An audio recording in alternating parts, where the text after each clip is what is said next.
Greetings, Ramily, and welcome to Ram News Network. My name is Christina Banks. And my name is Dylan Mingo. We will deliver this week's golden moments to you. Over the past few weeks, there's been a lot of excitement from the 4th annual mentorship breakfast to students visiting GVSU campuses, and we can't forget the homecoming events and game that happened last week. A handful of students signed up to attend the Atlanta HBCU mentorship breakfast that happened on the 10th of October. We had Thaddeus Mullen get some footage from the special guest who was there, as well as ask fellow HBCU students what they thought of the conference. Good afternoon, everybody. My name is Thaddeus Mullen, and I'm with Ram News Network. And today I am here at the Bridge to Leadership Conference, and I have two Jackson State University students with me. How are you ladies feeling? Feeling well. Yes, ma'am. Feeling good. All right, and would you guys like to share you guys' names with us? Lanaya. All right. I'm Mackenzie. All right, and Lanaya and Mackenzie, I just have one question for y'all. With this Bridge to Leadership breakfast, little networking event, what is one main thing that y'all took away from today's event? Did y'all get to network with anybody special? Did you make any good contacts? Let us know. How did the event go for you? All right, the event went very well. It was very informational. I got to get into contact with different companies that I had never heard of. So my biggest takeaway was to just be authentic to you, because there is a company out here for you. Hello. Now, Lanaya, how you feeling? This was a great networking event. It was amazing, exactly. I would say my takeaway, I'll venture back to the panelists when they were speaking about being authentic to yourself. And just I feel like once you single out on that company that you want to join, just learn their company's values and then just promote yourself in that way. But yeah, that's what I learned. All right. Well, ladies, I think that you guys gave some great answers. And again, my name is Thaddeus Mullen with Ram News Network. And again, we're at the Bridge to Leadership Conference. Thank you and see you all later.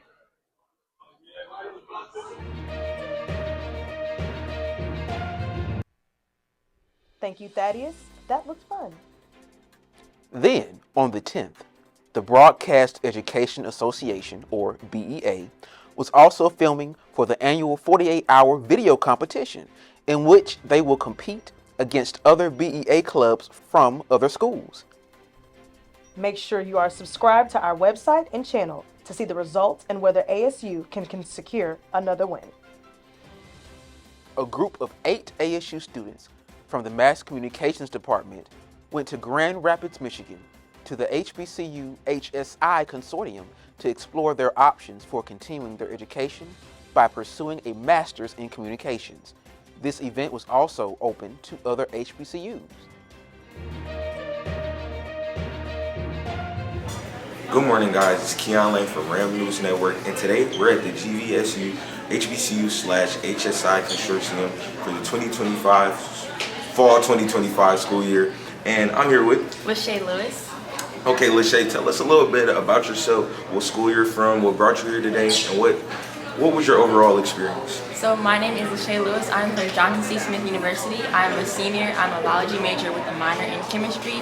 The reason why I came to this grad school was to just get an opportunity to gain some more experience about Grand Valley State. I plan on getting my master's in biomedical science, so that's my goal. Okay, that's good to hear. So I have a question for you today.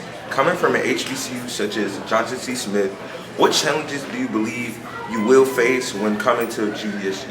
A challenge I think I'll face is that Grand Valley State is way bigger than Johnson C. Smith University. Our class sizes are 10 to 20 at most sometimes. So I think the challenge of not having a smaller community, I feel like at Smith it's a small community. Everybody knows everybody. I see the same people. So to come around with different people would be different for me and networking in that type of situation. I agree. Coming from a small school like Albany State University, I feel the same exact way, because most times you walk in class, it's like you said, 10 to 20 people, but we were exploring the campus and you seeing 50 people in the classroom, 70 people in the classroom. So it's you might not know that you might get that connection with your professors or your peers. So I agree with you, and thank you for taking the time out and letting me interview you. Thank you so much.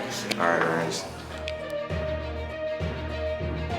Thank Greetings, everybody. Thanks for tuning in again. I'm Thaddeus Mullen here at Grand Valley State University, and today I'm here with some Savannah State students. And can y'all give me y'all names, please? Yes, my name is Amaya Nelson from Savannah State, and my name is Sydney Jefferson from Savannah State University. Savannah State University. Okay. Yeah. All right, so they got some good energy, y'all. So I just have one question for y'all. So after meeting with y'all program director, if y'all don't mind first, what's y'all major? Sociology. Okay. I am a communications major. Okay, so coming to Grand Valley, or if y'all plan on coming to Grand Valley State University, after meeting y'all graduate professors and, the the directors, how do y'all really feel about coming to Grand Valley State University? What was some of the favorite questions that you asked the director? Like, just let me know how that talk went. I definitely gained a lot of clarity on whether or not this program is for me. We had a very open discussion. As communications majors, it's easy for us to talk. It's easy for us to ask those good questions. So really just kind of figuring out, does this program align with my interests? One of my questions that I asked was, what makes this program stand out against other communications programs? And the professor gave a lot of clarity and transparency. So I enjoyed my time. Okay, period.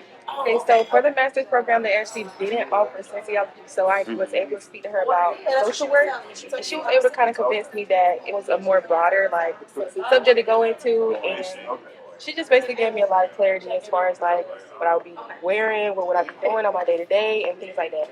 Okay. All right, so it sounds like that y'all had a great experience. Okay. Thank you guys so much for, letting me interview you guys. And again, I'm Thaddeus Mullen here with Ram News Network, and thanks for tuning in. How was your experience, Christina? Well, honestly, Dylan, the experience was very thrilling.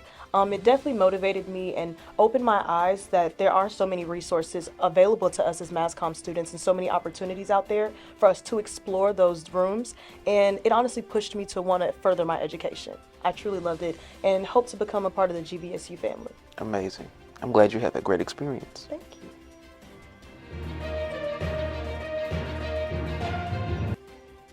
Earlier this week, Terrence Page had the chance to sit down and talk with Kai Walker, who was helping to create the magazine called The Ram's Horn. Guys doing? My name is Terrence Page Jr. I'm here with the Ram News Network, and we are here with Ms. Kai Walker. Kai, how are you doing today? Good. How are you today? I'm doing well. So tell us a little bit about yourself. I am a 21-year-old marketing student who's a senior from McDonough, Georgia. I serve as the event coordinator for the 25 to 26 marketing club, and I'm also a member of the Alpha Kappa Alpha sorority club.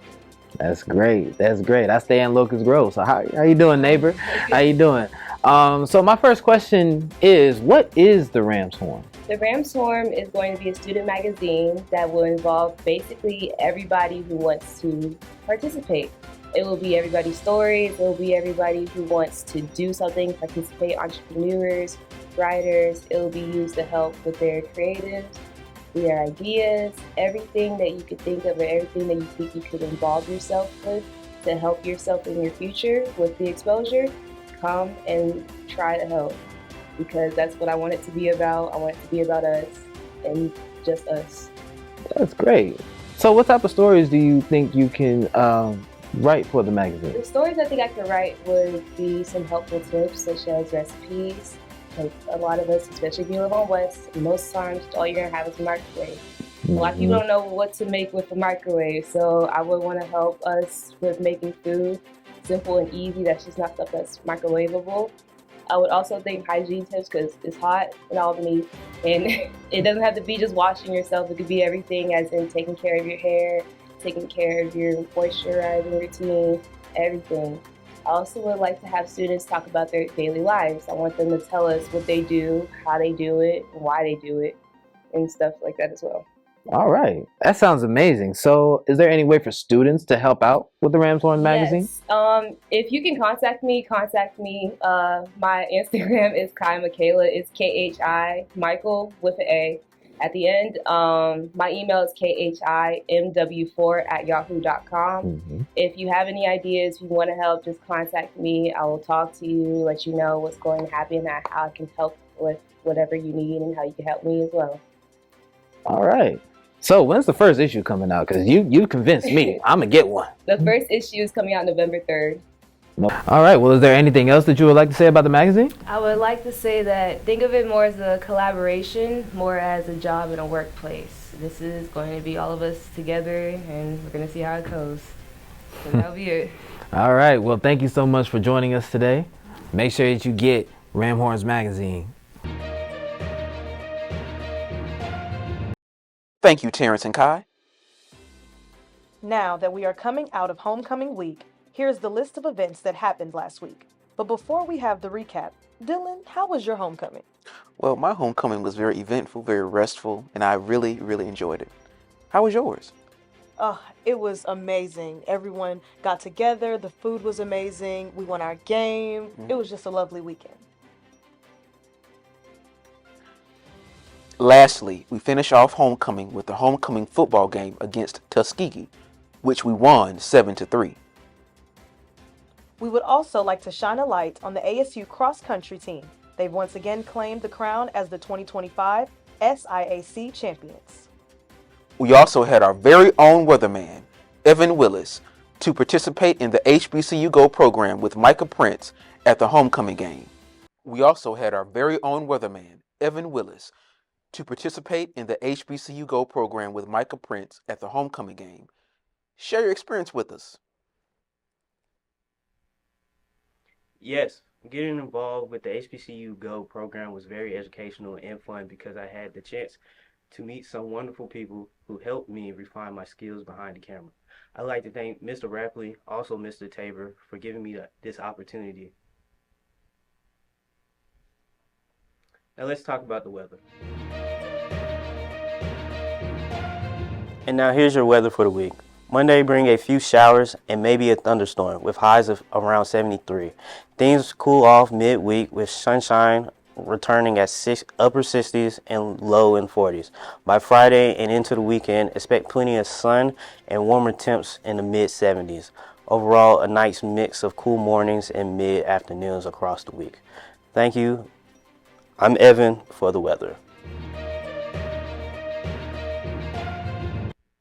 Thank you, Evan, for the weather. Don't forget, this week's Ram Raid will be happening on October 31st from 6 to 9 p.m. at the ASU East Campus Pedestrian Mall. Thank you for joining us on this week's edition of Ram News Network. We've been your hosts. I'm Christina Banks. And I am Dylan Mingo. With the Ram News Network, consider subscribing so you never miss another golden moment.